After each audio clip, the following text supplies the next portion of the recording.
Selamat siang Bu Dewi. Selamat siang Bu Mila. Saya dengar Bu Dewi akan melakukan coaching ya? Oh iya, betul sekali Bu Mila. Nah, sebelum acara kegiatan coaching kita mulai, ada beberapa pertanyaan yang ingin saya sampaikan kepada Bu Dewi. Baik. Berkenaan tentang kompetensi seseorang coach ya Bu. Pada pertemuan kali ini nanti ada beberapa rubrik yang ingin saya kembangkan. Pertama yang akan saya amati adalah alur tirta pada kegiatan coaching hari ini, yaitu tujuan, identifikasi, rencana aksi, dan tanggung jawab. Nah, semoga nanti akan tampak pada kegiatan yang dilakukan sama Bu Dewi ya. Kedua adalah kompetensi yang dimiliki oleh Bu Dewi ya. Nah, itu rubrik yang akan saya gunakan dalam pengamatan pada sesi kali ini. Kalau boleh tahu ya Bu, pada kali ini kompetensi coaching apa yang ingin Bu Dewi kembangkan? Untuk kompetensi coaching yang ingin saya kembangkan ya Bu Mira, di sini dari kompetensi itu kan ada 3. Saya ingin mengembangkan ketiga-tiganya. Yang pertama yaitu kehadiran penuh, terus yang kedua mendengarkan dengan aktif, dan yang ketiga yaitu mengajukan pertanyaan yang berbobot dengan teknik rasa. Oh, berarti ada 3 kompetensi coaching yang akan dikembangkan oleh Bu Dewi. Iya, betul sekali. Nah, dari ketiga kompetensi itu, Bu Dewi mana yang secara spesifik ingin Bu Dewi observasi? Secara spesifik yang ingin saya pilih dari ketiga kompetensi tersebut ya Bu Mila, saya memilih kehadiran mendengarkan aktif, mendengarkan dengan aktif, karena dengan mendengarkan aktif dengan menggunakan alur tirta, saya mengharapkan coach saya itu bisa menemukan solusi dari permasalahannya. Nah, apa indikator dari mendengarkan aktif itu? Indikator tercapaian tujuannya itu nanti seperti apa yang Bu Dewi inginkan? Indikator tercapaian yang ingin saya capai yaitu saya bisa menerapkan alur tirta ya. Dengan penerapan alur tirta itu saya mengharapkan nanti coach saya itu bisa menemukan permasalahannya yang dihadapinya. Baiklah Bu Dewi, ini sudah saya catat ya Bu ya. Sebagai coach, coaching mendapatkan solusi dari permasalahan serta memunculkan ide-ide barunya. Seperti itu ya Bu Dewi. Baik, waktu selanjutnya saya persilahkan kepada Bu Dewi dan Bu Dian. Silahkan Bu untuk melakukan coaching hari ini. Baik, terima kasih Bu Dian. Assalamualaikum Bu Dewi. Waalaikumsalam Bu Dian. Ada apa Bu Dian kok tumben menemui saya? Ini Bu, saya merasa agak sedikit kurang nyaman, rasa banyak pikiran Bu. Oh gitu, Bu Dian, berarti Bu Dian lagi punya ada masalah gitu ya? Iya. Coba ceritakan masalah apa yang sedang dirasakan sama Bu Dian. Mungkin dengan bercerita dengan saya nanti bisa menemukan solusinya. Begini Bu Dewi, di kelas saya itu ada permasalahan, itu ada peserta didik yang kurang aktif. Jadi ketika teman-teman yang lain aktif, dia itu pasif saja Bu, diam saja. Seperti itu Bu, membuat pikiran saya itu agak bagaimana kok seperti itu, yang lain aktif dia kok tidak, seperti itu Bu Dewi. Oh gitu, berarti permasalahannya adalah peserta didik ada yang tidak aktif dalam pembelajaran gitu ya Bu Dian ya. Oke, baik. Apa sih yang ingin Bu Dian capai dalam masalah tersebut? Yang ingin saya capai yaitu membuat peserta didik tersebut lebih aktif lagi Bu daripada sebelumnya, agar seperti teman-temannya Bu yang lain aktif, dia juga harus aktif. Oh gitu ya, berarti jenengan menginginkan siswanya itu aktif semua dalam pembelajaran gitu ya Bu ya. Oke. Seberapa penting sih Bu hal itu? Penting sekali Bu, karena kalau di rata-rata itu nilainya itu di antara 1 sampai 10 itu di angka 6 itu kepentingannya itu masih kurang itu loh Bu, keaktifannya. Oh ya, penting untuk keberhasilan pembelajaran juga gitu ya Bu ya. Oke, baik. Kalau baik, sudah pernahkah Anda mencari tahu permasalahan dari siswa tersebut? Kenapa kok dia tidak aktif ya dalam pembelajaran? Sudah Bu Dewi. Ya. Itu karena itu Bu, kemarin saya cari tahu ternyata ketika anak itu di dalam kelas dia itu sering dibully temannya Bu. Jadi mungkin dia kurang percaya diri, seperti itu Bu Dewi. Berarti suka dibully gitu ya. Jadi dia merasa kurang percaya diri dan akhirnya tidak mau bergaul atau berkomunikasi dengan temannya gitu ya Bu Dian ya. Oke. Kira-kira Bu Dian, ini kan ada skala 1 sampai 10 ya. Nah, kalau skala 10 itu kan pasti sempurna ya. Iya. Kira-kira murid dengan yang kurang itu ya, dari skala 1 sampai 10 untuk memenuhi target dengan dia ada di skala berapa ya? Ya, seperti yang sudah saya sampaikan tadi, kalau di nilai menurut skala masih di angka 6. Oh, masih di angka 6 Iya. ya. Terus keinginan dari Bu Dian ingin mencapai skala berapa nanti setelah Bu Dian menemukan sebuah solusi gitu? Kalau keinginan saya sih inginnya ke 10 ya Bu, tapi antara 9 dan 10 Bu iya, Dewi. 9 dan 10. Iya. Luar biasa itu ya Bu, skala yang sangat mantap gitu ya. Mantap. Oke ya. Baik Bu, tadi dengan mengatakan murid yang tadi tidak aktif itu ada di skala 5 ya Bu ya. Ada di skala 6 ya Bu ya, maaf ya. Ada di skala 6. Kira-kira kekuatan apa yang Bu Dian miliki untuk melakukan perubahan? Kekuatan yang saya miliki itu seperti menciptakan pembelajaran yang menarik Bu, melalui media pembelajarannya, kemudian strateginya, kemudian penerapan ice breaking dalam pembelajaran itu Bu. Oke, sudah bagus sekali ya Bu. Dengan memberikan banyak media itu membuat anak tertarik dalam pembelajaran juga ya. Terus dengan ice breaking, namanya anak kalau sudah pusing atau jenuh, jadi dengan ngajak bermain, ber-ice breaking sebentar, nanti bisa memunculkan semangat mereka lagi gitu ya. Oke. Sudah pernahkah Bu Dian mencoba metode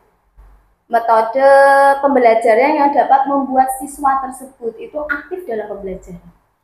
Sudah pernah Bu Dewi. Iya. Dan saat itu keaktifannya itu muncul Bu ya dalam strategi tersebut.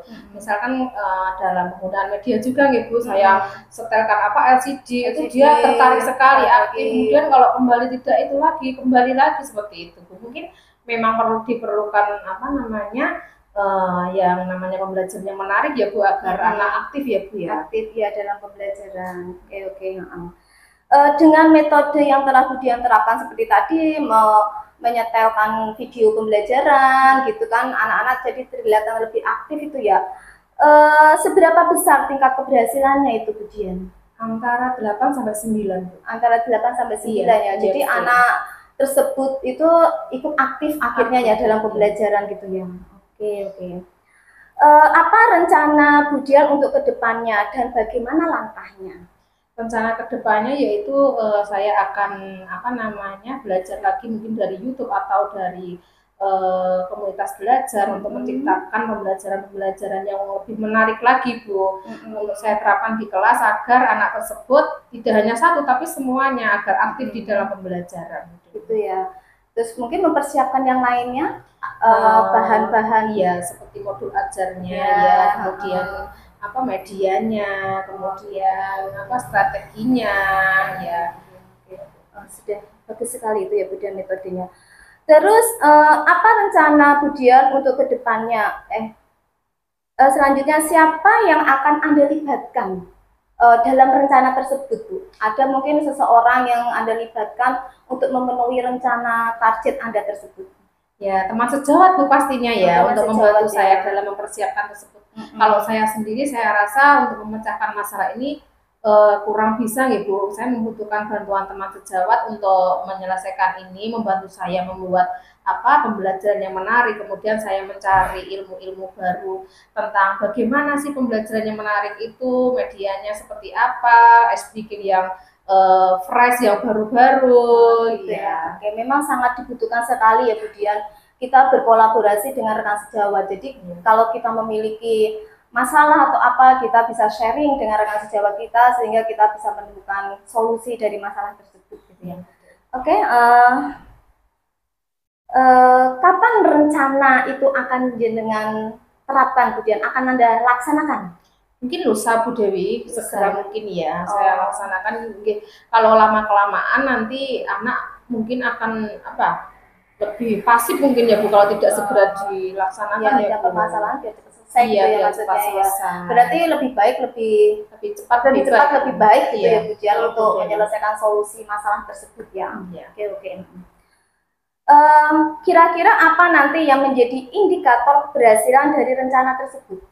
Indikator keberhasilan dari tadi keaktifan siswa Iya, tuh betul, ya. indikatornya nanti apa, hasil belajarnya bagus ya, kemudian perhatian kepada apa namanya pembelajaran itu terpusat gitu Bu, tidak ambiar, tidak kemana-mana gitu, terpusat pada pembelajaran. Berarti membuat siswa menjadi aktif ya, terus dia apa namanya fokus dalam belajar gitu ya Bu ya. Oke, baik.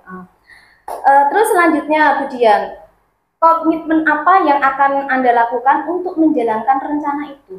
Komitmen saya selalu menerapkan yang namanya kolaborasi Bu. Kemudian setelah kolaborasi saya akan menerapkan pembelajaran yang berpusat kepada murid Bu. Jadi tidak berpusat kepada guru, tapi pembelajarannya harus berpusat kepada murid. Iya, betul sekali.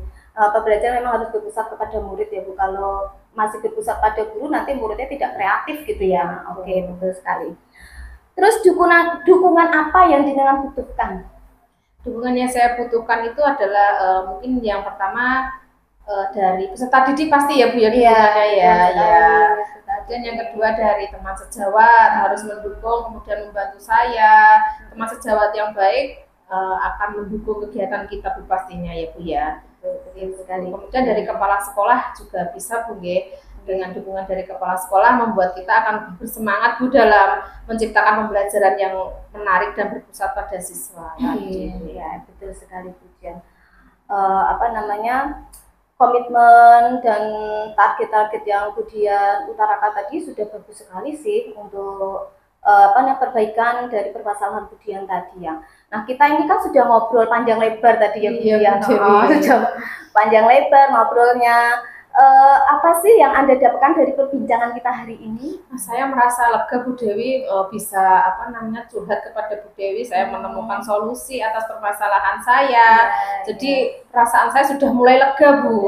Strong gitu ya Bu ya. Nggak ada hambatan apapun gitu ya istilahnya. Udah fresh gitu ya. Oke, iya. Terus bagaimana perasaan Bu Dian saat ini? Perasaan saya setelah kita ngobrol ini.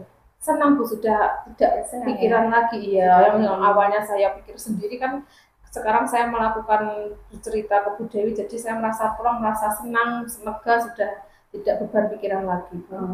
Oke. Mungkin ada yang bisa disampaikan, ada yang ingin disampaikan lagi Bu Dian? Selain itu sudah cukup saya rasa Bu. Oh, sudah cukup ya Bu Dian. Ya sudah Bu Dewi. Baik Bu Dian, mungkin nanti kita bisa ketemu lagi ya setelah jenengan mengeksekusi semua rencana jenengan tadi. Nanti kita bisa ketemu lagi minggu depan ya. Saya ingin mendengarkan cerita dari Bu Dian, dari hasil apa yang sudah jenengan buat tadi, rencana tadi, hasilnya bagaimana gitu ya. Siap Bu Dewi, kita bertemu lagi minggu depan ya Bu Dewi. Saya pamit dulu Bu Dewi. Terima kasih banyak karena Bu Dian sudah mempercayai saya untuk menceritakan segala unek-unek dan kendala permasalahan Bu Dian. Terima kasih juga Bu Dewi karena sudah membantu saya untuk menemukan pemecahan permasalahan. Biasa ya kucingnya dari Bu Dewi. Terima kasih atas praktik kucingnya ya Bu Dewi ya, dan Bu Dian tadi. Ada beberapa pertanyaan yang saya ingin sampaikan kepada Bu Dewi, tapi sebelum itu saya akan mengevaluasi terlebih dahulu perjalanan coaching tadi. Secara garis besar alur ceritanya pada saat coaching sudah tampak Dewi. Semuanya, mulai dari tujuan, kemudian indikator dari permasalahan juga sudah tampak, rencana aksinya juga sudah tampak, dan tanggung jawabnya pun juga sudah tampak. Untuk alur ceritanya sudah tercapai Bu Dewi, selamat. Kemudian untuk selanjutnya tadi kan Bu Dewi kan mengatakan bahwa ingin mengembangkan kompetensi sebagai pendengar aktif ya. Tadi juga sudah tampak sekali bahwa Bu Dewi sudah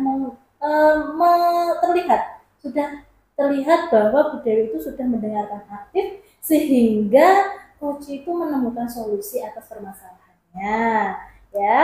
Kemudian bisa memunculkan potensi dari Bu Dian tadi dalam menyelesaikan masalah. Nah, sekarang pertanyaan saya untuk Bu Dewi, setelah coaching tadi, Apa yang menjadi indikator ketercapaian pengembangan? Apa yang tampak? Yang tampak dari indikator kecapean tadi yang sudah saya lakukan di coaching tadi ya Bu Mila, saya sudah menerapkan prinsip coaching ya. Dari coaching yang pertama yaitu komitmen, terus kehadiran proses kreatif dan memaksimalkan potensi dari seorang coaching.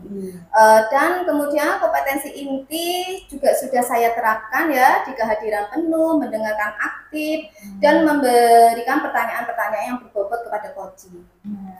Nah, Bu Dewi tadi sudah melaksanakan coaching, sudah tahu bagaimana perasaannya menjadi coach ya. Tadi juga sudah mencoba untuk mengembangkan potensinya sebagai coach dan dalam mengembangkan pendengar aktifnya.